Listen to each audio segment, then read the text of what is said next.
You ever get that feeling, that sinking feeling in your stomach when you look at the calendar, look at your bank account, and realize you've got way too much month left at the end of the money? Ugh, it's a super common stress, right? Well, there's this massive financial movement out there that was literally built to destroy that exact feeling. So let's get right into it. And this quote, this really gets to the emotional heart of it all. This is a real story from someone who followed Dave Ramsey's plan.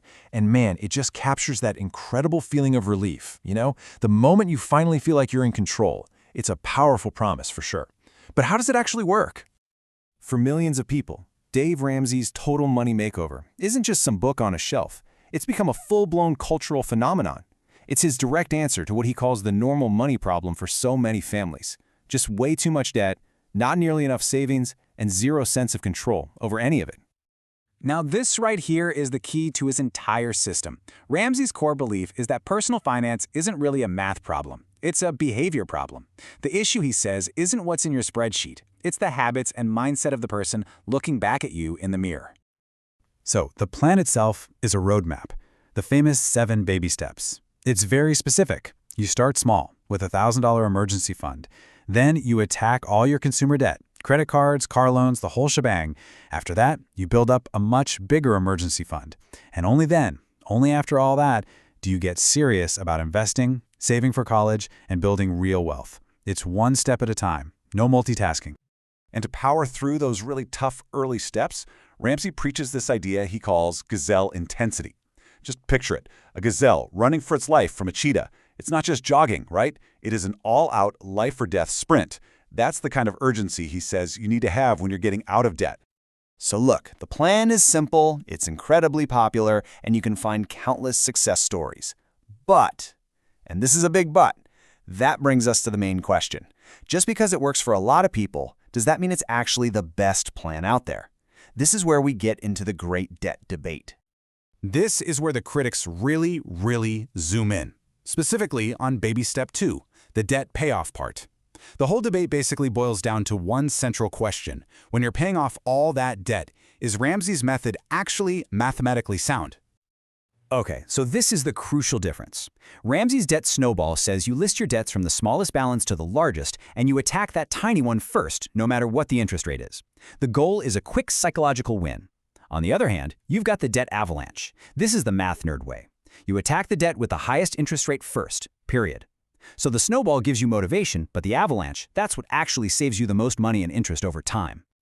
And this quote from a Reddit user just nails the core criticism. A lot of folks in the personal finance world argue that if you're a disciplined person, if you can control your habits, then the Ramsey plan is just, well, it's too simple. They're basically saying, if you've got your behavior in check, you should focus on the optimal math, not the motivational games. And the critiques don't stop there. People point out that pausing all your retirement investing in the beginning means you miss out on your company's 401k match. I mean, that's literally free money your employer wants to give you. That's a tough pill to swallow. Others argue his advice is a little outdated, like finding a reliable $2,000 car. And then there's the whole no credit score thing, which can ironically make it harder to do big things like get a mortgage later on. So this brings us right to the heart of it all. Is this just a fight between good math and bad math? Or is there something deeper going on here? Something about human psychology that a spreadsheet just can't quite capture? Because let's be real for a second. Debt isn't just numbers on a page. It carries this massive emotional weight. It's a source of anxiety, of stress. It causes fights and frustration. It's a psychological burden, not just a financial one. Which leads us to the real question, right? If the problem with debt is emotional, if it's about feeling totally overwhelmed and helpless, how in the world do you fight a feeling? You can't just throw a calculator at it and expect it to go away. And this is the big aha moment behind Ramsey's entire philosophy. The debt snowball is specifically engineered to fight those negative feelings. By knocking out those small debts first, you get these quick wins. You feel like you're making progress. You start to build momentum. It's designed to treat the behavioral problem by giving you the motivation you need to stay in the fight. So, after looking at the plan and all the pushback, what's the verdict? Well, the answer might not be about which plan is right or wrong, but about which plan is right for you.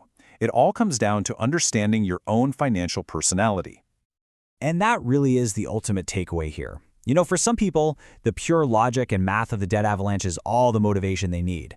But for so many others, That psychological boost they get from the debt snowball is the only thing that keeps them from quitting, because a mathematically perfect plan is completely useless if you give up on it after 2 months. So in the end, it all comes back to that core idea. To figure out the right path for yourself, you have to ask a simple but pretty tough question. Is your biggest financial problem a math equation, or is it the person looking back at you in the mirror?